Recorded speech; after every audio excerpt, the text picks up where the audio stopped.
Good morning, everyone. Welcome to the another session of information technology.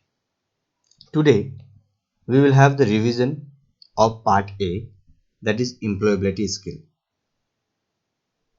In this session, I will try to discuss each and every chapter in a brief and a short form, which will give you an recapitulation, give you an idea what we have already covered in part A.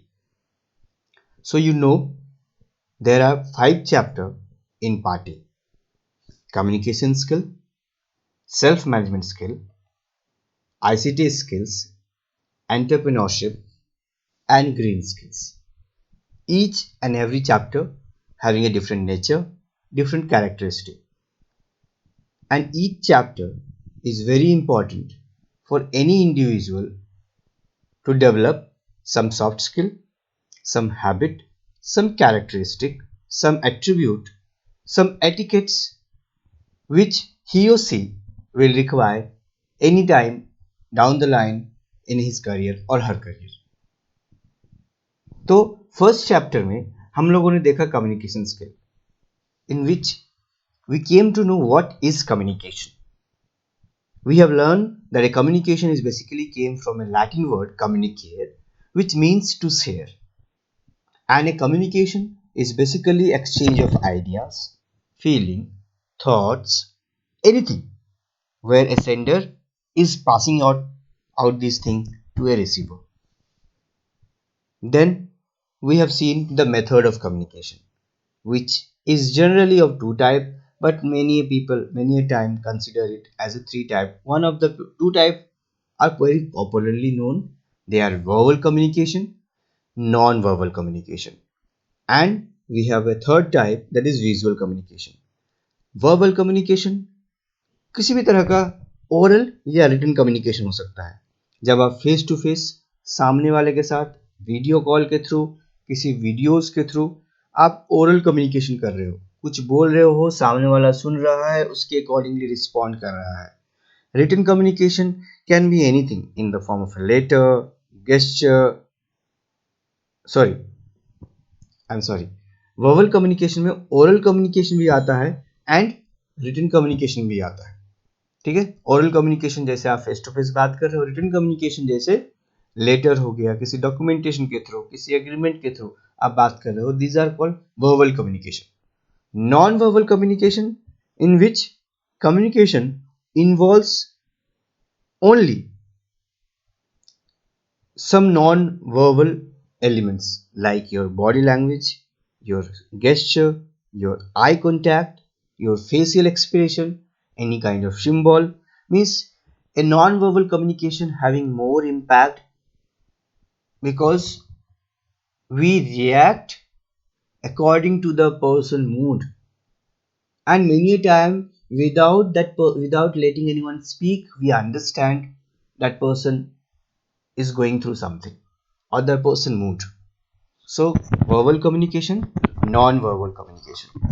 Then we have visual communication, where we get to know about different messages, about different symbols, about different information through some graphics, through some pictures, through some clip art, some symbol. आप drive कर रहे हो, आपको लिखा रहता है drive slow, आपको लिखा रहता है there is a school ahead, drive slow. We get so many signboard to get an idea about the distance of the destination. We have a signboard to get warned in a different or critical or in a very sharp turn. तो इस तरह से visual communication एक third type of communication में consider किया जा सकता है. Then we have communication cycle, where we have seen a picture that how a communication cycle happen, जिसमें एक सेंडर होता है, एक रिसीवर होता है, लेकिन इसके बीच में क्या क्या होते हैं? Channel, communication channel. और दो टर्म होते हैं, एक होता है डिकोडिंग, एक होता है इनकोडिंग. ठीक है, एक होता है डिकोडिंग, एक होता है इनकोडिंग, और एक टर्म हो गया उसका एलिमेंट्स फीडबैक. तो कहने का मतलब है, इसको अगर हम पूरे साइकिल को अच्छे से समझने की कोशिश करें तो आपको समझ में आएगा कि sender pass the messages to the receiver, but before receiver receive the messages, that message has to be encoded. The message has to be encoded, means encrypted. Then receiver will understand the message and reply back to the sender. then again that message has to be decoded before the sender gets it. तो receiver ने जो reply किया वो उसका feedback था, जो channel काम कर रहा है वो उसका कम्युनिकेशन चैनल है। तो आप sender, receiver, communication channel, feedback, ये चार तो को बिल्कुल दिमाग में रखना होगा जब भी आप कम्युनिकेशन साइकिल की बात करें। Then how a feedback is very important. Importance of feedback में देखा कि एक फीडबैक किस तरह से इंपॉर्टेंट है। ये दिखाता है कि फीडबैक देते समय रिसीवर इंटरैक्टिव है, ठीक है, ये कम्युनिकेशन सस्टेन है, कंटिन्यूअस प्रोसेस में है।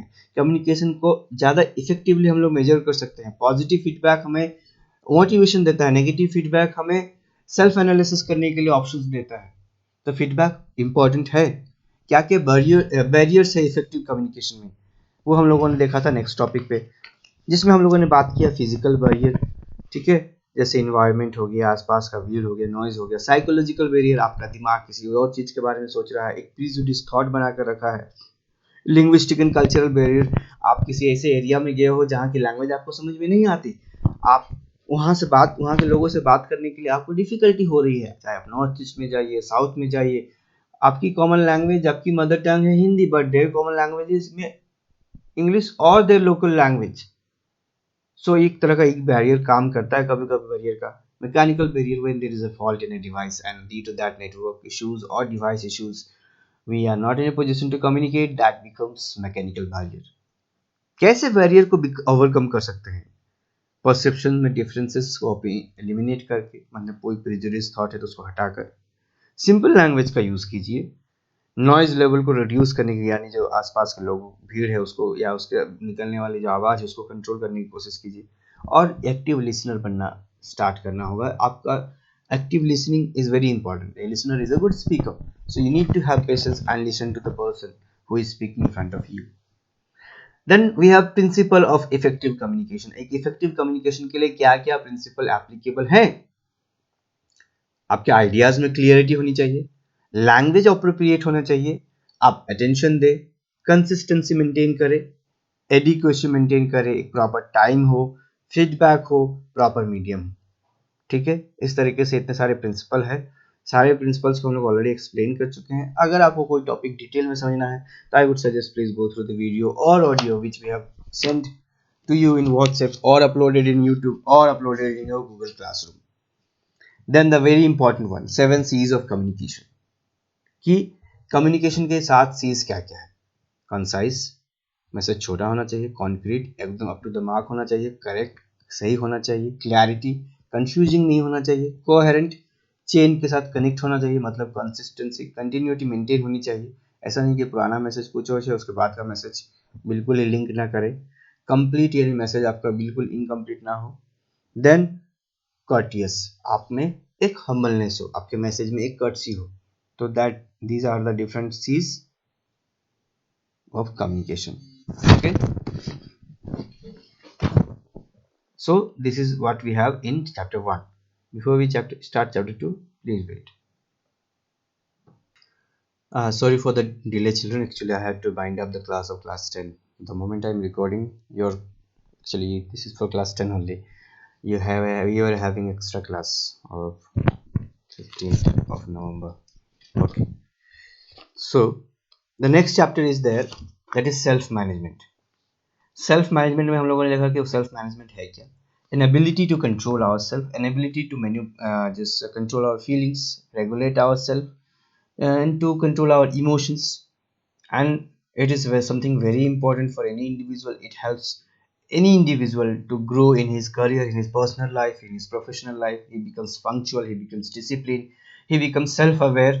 So that is self management. Then we have discussed what is stress. Stress is basically and situation where you are under some sort of thought, you have a fight in your mind, ठीक है। इसमें book में बहुत अलग अलग तरीके से define किया गया है। स्ट्रेस इज नॉर्मल फिजिकल और मेंटल एग्निटी that happens when someone feel threatened, upset और इन डेंजर। मतलब जब आप डर में होते हैं, जब आप दुखी होते हैं, या फिर आप किसी खतरे में होते हैं, तब आप स्ट्रेस फील करते हैं। एक फिजिकल एगोनी है, एक मेंटल एगोनी है। स्ट्रेस को मैनेज करने के लिए क्या क्या ऑप्शन है हमारे पास. We can go for physical exercise, we can go for yoga, we can go for meditation, we can go for some sort of music and dance, can go for vacation, and we can go for some natural walk. तो इतने सारे तरीके हैं जिसको हम लोग use कर सकते हैं अपने स्ट्रेस को मैनेज करने के लिए, उसको रिड्यूस करने के लिए या उसको कंट्रोल करने के लिए. ठीक है, योगा, नेचर वॉक्स, मेडिटेशन, ठीक है, इंजॉयमेंट, वेकेशन, ये बहुत सारे तरीके हैं. देन वर्किंग इंडिपेंडेंटली, मतलब आप जब सेल्फ मैनेज होते हो, जब आपके पास ये स्किल होता है तो आप चीज़ों को खुद से मैनेज करना जानते हैं. आपको पता है कि आपकी डेडलाइन क्या है, आपको पता है कि आपको कितने बजे से अपना काम स्टार्ट करना है, कि आपका डेली रूटीन प्रॉपरली मैनेज रहे. आपको ये भी पता है कि आपको इस टाइम पे क्या काम करना है, आप प्रायोरिटी सेट करना जानते हैं. आपके लिए चीज़ें काफ़ी क्लियर होती हैं कि नेक्स्ट डे आपका शेड्यूल या रूटीन इस तरीके से होगा. तो working independently makes us confident to do anything. Working independently gives an idea to take initiative in any complicated task. Working independent also helps us to boost our confidence, to work with a target, to work in an organization, to work in a team, to work to achieve some target.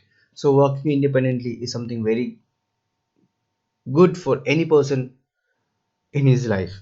Self awareness है क्या? Self awareness मतलब खुद को जानना. आप जब खुद को जान पाते हो, आप खुद को पहचान पाते हो, आप है क्या, आपकी पसंद क्या है, आपकी नापसंद क्या है, आपकी स्ट्रेंथ क्या है, आपकी वीकनेसेस क्या है. The moment the time we come to know about our self, accordingly we find out what we need to do, accordingly we plan our daily routine, accordingly we plan our career choice, accordingly we work in a company, or accordingly we are trying to just find something for our day to day life. मतलब आपको जब अपने बारे में पता होता है, इसका मतलब आप सेल्फ अवेयर हो, आपको अपने बारे में क्लियर आइडिया है कि exactly how you are and how you are going, how you respond to any situation.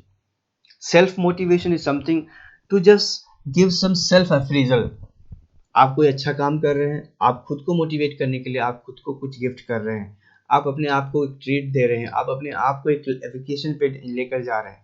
Means you are having that particular me time where actually you are giving a praise to yourself, you are acknowledging yourself.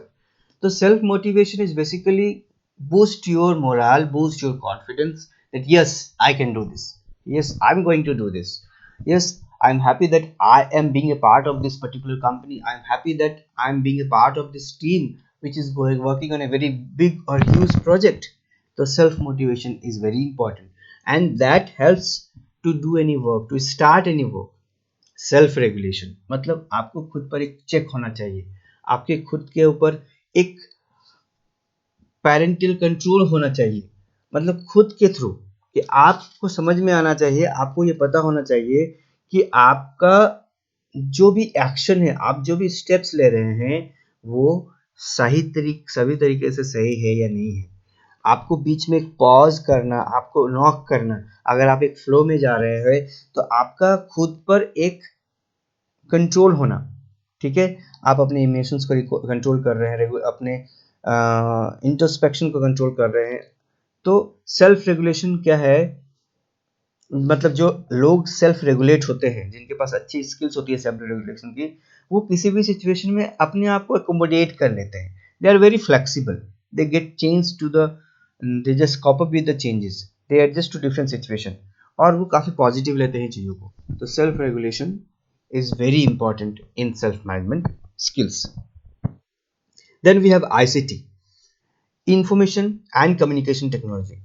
ये chapter थोड़ा लेंदी है, इसमें हम लोगों ने बहुत सारी चीज़ें डिस्कस की हैं, and many topic you have learned many a time maybe in junior classes. जिसमें ऑपरेटिंग सिस्टम एक इंटरफेस है, किसके किसके बीच में? यूजर और हार्डवेयर के बीच में. It act as a interface. User जो करना चाहता है हार्डवेयर के साथ, वो किसके थ्रू करेगा? ऑपरेटिंग सिस्टम के through. Classification of operating system मतलब ऑपरेटिंग सिस्टम के क्या क्या टाइप है.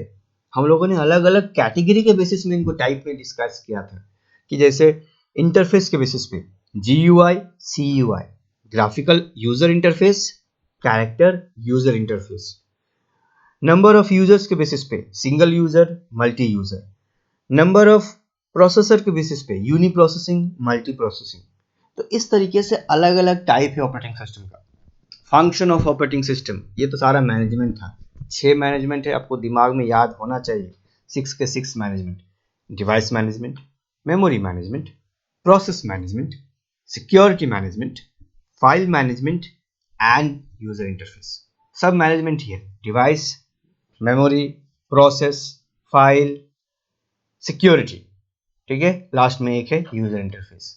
इतने सारे मैनेजमेंट अलग अलग पर्पस के लिए यूज किए जाते हैं। फिर हम लोगों ने Unix, Solaris, Windows, Linux, mobile operating system, ये अलग अलग टाइप के ऑपरेटिंग सिस्टम को डिस्कस किया था। डिटेल में जानना है, please refer to my videos. Then we have discussed about the different component of desktop like the taskbar, system tray, clock, main menu, start button।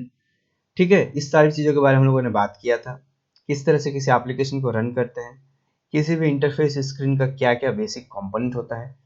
ठीक है, device driver basically the software that we install to make any device work. कोई additional device use करना चाहते हैं, जैसे printer हो या फिर कोई मॉडेम हो, तो या फिर कोई अलग डिवाइस हो, ये स्कैनर हो, आप उनको यूज करने के लिए उनका ड्राइवर होता है, उनका सॉफ्टवेयर होता है। That is very important. Then file system, किस तरह से हमारा फाइल सिस्टम है। 2-3 तरीके का फाइल सिस्टम है, आपको आइडिया है। NTFS है और एक फैट है। ठीक है, जो अलग अलग सिस्टम में अलग अलग तरीके से काम करता है। उसके बाद हम लोगों ने बहुत सारे स्टेप्स देखे थे कि कैसे एक नया फाइल क्रिएट करते हैं, राइट क्लिक न्यू फोल्डर। कैसे फाइल को कॉपी करते हैं, राइट क्लिक कॉपी। कैसे पेस्ट करते हैं, राइट क्लिक पेस्ट। कैसे रीनेम करते हैं, राइट क्लिक रीनेम, सब में राइट क्लिक होगा। सिलेक्ट द फाइल और फोल्डर, राइट क्लिक रीनेम। कैसे डिलीट करते हैं, राइट क्लिक डिलीट। रिस्टोर करने के लिए रिसाइकल बिन में जाकर जो रिस्टोर करते हैं, वो स्टेप्स आपको बताया गया है।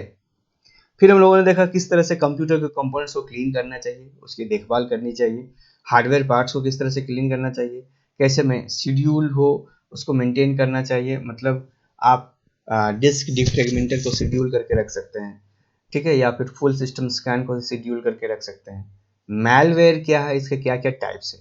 Malware is basically malicious program और malignant software which is design to harm a computer system.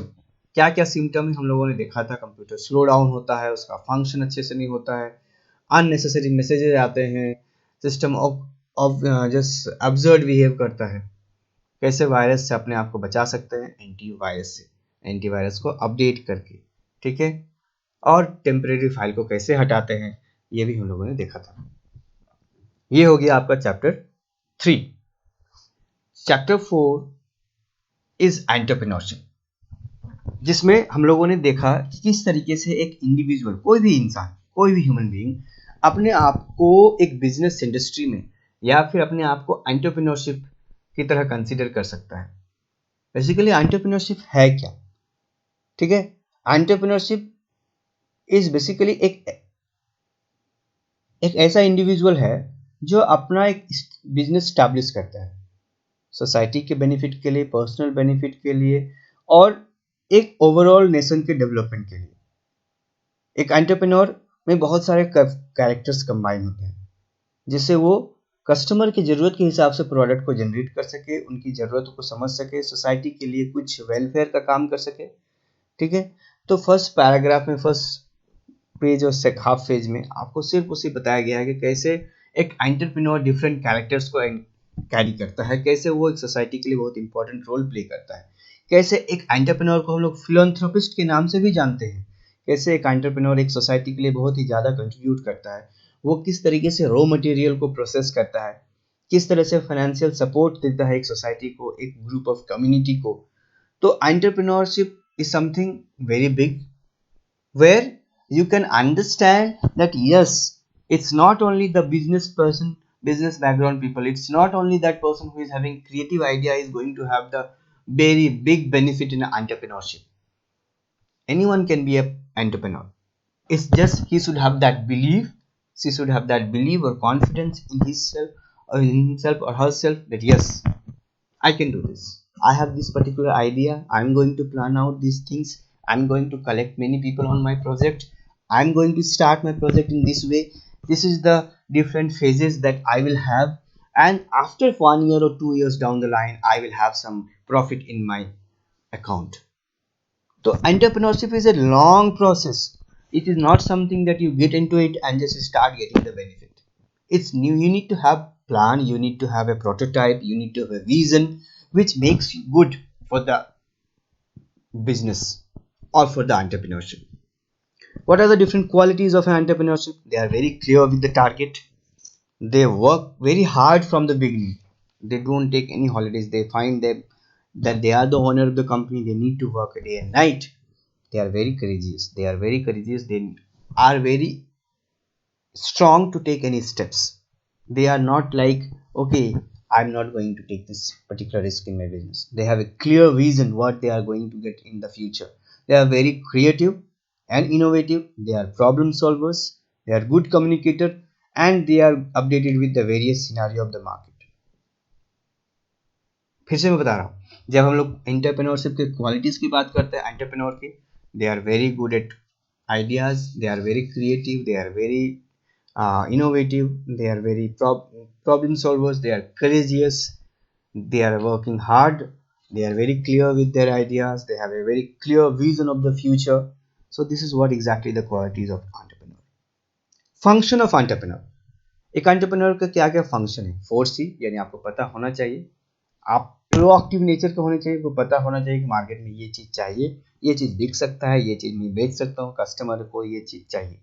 Research, आपका एक होमवर्क होना चाहिए, आपका एक रिसर्च वर्क होना चाहिए, एक प्लान होना चाहिए. आपको पता है कि मुझे मार्केट में ये चीज़ बेचना है, उसके अकॉर्डिंगली आप रिसर्च करेंगे और उसके अकॉर्डिंगली आप अपना प्लान, एक लेआउट, एक प्रोटोटाइप तैयार करेंगे.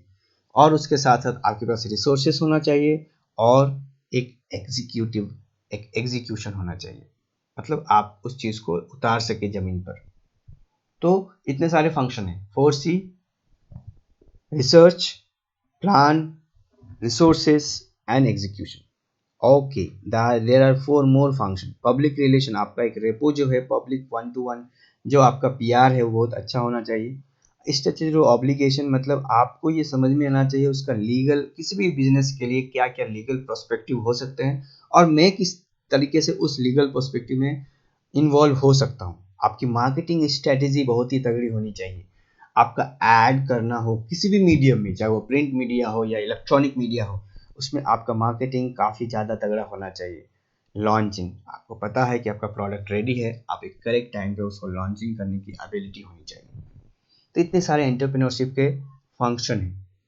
एंटरप्रेन्योरशिप का इंपॉर्टेंस क्या है, इसके बारे में नेक्स्ट टॉपिक में बताया गया है कि किस तरह से वो सोसाइटी के लिए कितना इंपॉर्टेंट है, किस तरह से हमारा GDP के ग्रोथ में वो एक इंपॉर्टेंट रोल प्ले करते हैं. जितने भी एंटरप्रेन्योर होते हैं वो CSR, कॉर्पोरेट सोशल रिस्पॉन्सिबिलिटी के थ्रू अलग अलग जगह पर कुछ कुछ डेवलपमेंट का या फिर डोनेशन का काम करते हैं. Then we have different myths about entrepreneur, कि एक एंटरप्रेन्योर के बारे में क्या क्या गलत धारणाएं हैं, क्या क्या ऐसे विचार हैं जो बिल्कुल भी सही नहीं है. दे आर बॉर्न एंटरप्रेन्योर, वो जन्म से ही बिजनेसमैन होते हैं. They have a huge collection of money, मतलब जो एंटरप्रेन्योरशिप स्टार्ट करना चाहते हैं उनके पास अच्छा खासा फंड कलेक्शन होता है. ठीक है. इंस्टेंट प्रॉफिट, ये भी एक मिथ है कि एक एंटरप्रेन्योरशिप अगर अपना बिजनेस स्टार्ट कर रहा है तो उसको तुरंत फायदा देखने स्टार्ट हो जाएगा, तुरंत उसको प्रॉफिट समझ में आएगा. ऐसा बिल्कुल भी नहीं है. एंटरप्रेन्योर के पास ही सिर्फ गुड आइडिया आता है, बाकी के पास नहीं आता है, ये भी गलत है. वो हमेशा बहुत बार ऐसा होता है आइडियाज़ को खरीदते हैं, आइडियाज़ सुनकर वो अपना प्लान स्टार्ट करते हैं बिना किसी को बताए हुए. किसी के मुंह से कुछ आइडिया सुना, वो काम करना स्टार्ट कर देते हैं, और जिसके मुंह से आइडिया सुना उसको भी एक्नॉलेज करना वो जरूरी नहीं समझते. ओनली यंग, सिर्फ और सिर्फ नए लड़के ही इस एंटरप्रेन्योरशिप के इंडस्ट्री को चूज कर सकते हैं, ये भी गलत बात है. ठीक है. लग्जरियस फ्यूचर, और इन लोगों का फ्यूचर काफ़ी लग्जरियस, काफ़ी कंफर्टेबल, काफ़ी कोजी होता है, ऐसा बिल्कुल भी नहीं है. ठीक है. तो इतने सारे मिथ है, आपको 5 से 6 मिथ याद रखने हैं. फिर एंटरप्रेन्योरशिप को करियर ऑप्शन के बीच कैसे ले सकते हैं? बिल्कुल ले सकते हैं. आप एक नया बिजनेस कॉन्सेप्ट स्टार्ट कीजिए, आपको पता है कि आपका बिजनेस रन करेगा, ग्रो करेगा, आप अपनी टीम बनाइए, रिसोर्सेज को कलेक्ट कीजिए, एक होमवर्क कीजिए, प्लान कीजिए, उसके अकॉर्डिंगली एग्जीक्यूट कीजिए, मार्केटिंग स्ट्रेटेजी बनाइए, पब्लिक रिलेशन रखिए. इतने सारे काम करेंगे तब आपको समझ में आएगा yes I can go for this as a career option. ठीक है. तो बहुत सारी चीज़ें इसमें डिस्कस की गई है करियर ऑप्शन में, जो आप देख सकते हैं अपने बुक में. Then we have green skills. This is something that is very important from any point of view. What I'm trying to say, कि आज के टाइम पे ये बहुत ज़्यादा ज़रूरी है कि हम रिसोर्सेस को यूज़ कर रहे हैं, but the next generation should not get affected by this. I'm just trying to mention that green skills. In this chapter, we are going to understand the importance of safety of nature, safety of environment, conservation of resources. कि how there should be a balance between the development and the saving of resources for the next generation. And this is the reason in the entire chapter we will have a discussion about a term called sustainable development. ये term आप बहुत बार अलग अलग topic अलग अलग subject में पढ़ चुके होंगे, but still when we talk about sustainable development we will just get into it. The first thing is, what is environment? The surroundings, the things that we are able to see in our nearby. It can be natural, it can be artificial. So in natural in our environment we have living things, non-living things. But when we talk about artificial environment, we are talking about society where we are living. The construction of buildings, the road, the rail, these are artificial environment. मतलब एक factory है जहाँ की एक बड़ा सा space वो utilise करते हैं, तो उनका जो इन्वायरमेंट है सिर्फ और सिर्फ उनको मशीनरी दिखती है, सिर्फ और सिर्फ टूल्स दिखते हैं. हमारा जो इन्वायरमेंट है जिसमें आपको लिविंग थिंग्स दिखेगा और नॉन लिविंग थिंग्स दोनों दिखेगा, but we feel connect to this particular surroundings. So these are the two type of environment. Then we have a term called ecosystem. ये बहुत इंपॉर्टेंट टर्म है. इकोसिस्टम है क्या? एक ऐसा सिस्टम जिसमें प्लांट्स आएंगे, एनिमल आएंगे, ह्यूमन आएंगे जो एक दूसरे के ऊपर डिपेंडेंट. एक जो फूड चेन बनता है उसमें हम लोग देखते हैं कि किस तरीके से हम प्लांट के ऊपर डिपेंडेंट है, किस तरीके से हमारे ऊपर एक एनिमल डिपेंडेंट है, या फिर किस तरह फूड चेन को और सही तरीके से अगर एक्सप्लेन करें तो किस तरह से प्लांट के ऊपर एक एनिमल डिपेंडेंट है और उस एनिमल के थ्रू ऊपर हम डिपेंडेंट है अपने नीड्स को पूरा करने के लिए. तो मेरे कहने का मतलब है ecosystem consist of plant, animal and all living things, human beings. Plant, animal and human beings, इनका एक कंटेनर है, इनका एक कंसिस्टेंट फॉर्मेशन है जिससे एक इकोसिस्टम फॉर्म होता है. Then we have the discussion about the sustainable development. Let's see how long the video is yet. 27 minutes. Okay. तो sustainable development है क्या? Sustainable development is basically एक ऐसा सोच है, एक ऐसा थॉट है जिसमें आप एक ऐसे मॉडल की बात कर रहे हो, आप एक ऐसे इंफ्रास्ट्रक्चर की, एक ऐसे लेआउट की बात कर रहे हो सस्टेनेबल डेवलपमेंट की बात करके, where development is there by fulfilling the need of the present but without finishing off or depletion of the natural resources for the future generation. ठीक है, मतलब एक बैलेंस बना के रखना जिससे आप अपने करंट जरूरतों को पूरा कर सके but without compromising with the need of the present future generation, because we are just continuously deploying or using the resources and they are in a stake, their existence is going to be extinct. So this is something very important when we talk about sustainable development. तो sustainable development की जब बात हो रही है तो कुछ ऐसे एग्जाम्पल है जिसको हम लोग इस मॉडल ऑफ डेवलपमेंट पे शो कर सकते हैं, बात कर सकते हैं. जैसे विंड एनर्जी, जैसे solar energy, crop rotation and rain water harvesting. इनके बारे में मैं नहीं बताऊंगा, आप अच्छे से पता है कि विंड एनर्जी क्या है, सोलर एनर्जी क्या है, क्रॉप रोटेशन क्या है, रेन वाटर हार्वेस्टिंग क्या है. और ये सस्टेनेबल डेवलपमेंट के 4 प्राइम एग्जांपल है कि how this model of development can be utilised in a different sector like this 4. Then the importance of sustainable development की इंपॉर्टेंस क्या क्या है. ये वेस्टेज को रिड्यूस करने में हेल्प करता है, हेल्दी फूड को जनरेट करने में हेल्प करता है, क्लाइमेट चेंज को मैनेज करने की कोशिश करता है, रिसोर्सेस आपके पास काफ़ी ज़्यादा हो जाता है, आप बायोडाइवर्सिटी जो एक पूरा का पूरा इकोसिस्टम है उसको मैनेज करने में हेल्प करता है. क्या क्या प्रॉब्लम आते हैं सस्टेनेबल डेवलपमेंट के रिलेटेड? सबसे पहला प्रॉब्लम अवेयरनेस नहीं है, दूसरा प्रॉब्लम हमारी साइकोलॉजी गलत है, तीसरा प्रॉब्लम हमारी आदतें अच्छी नहीं है, चौथा प्रॉब्लम हमारा एटीट्यूड, हमारा अप्रोच अच्छा नहीं है, चौथा प्रॉब्लम हमारा फाइनेंशियल, पांचवा प्रॉब्लम हमें गवर्नमेंट से सपोर्ट नहीं मिलता, फाइनेंशियल क्राइसिस रहती है।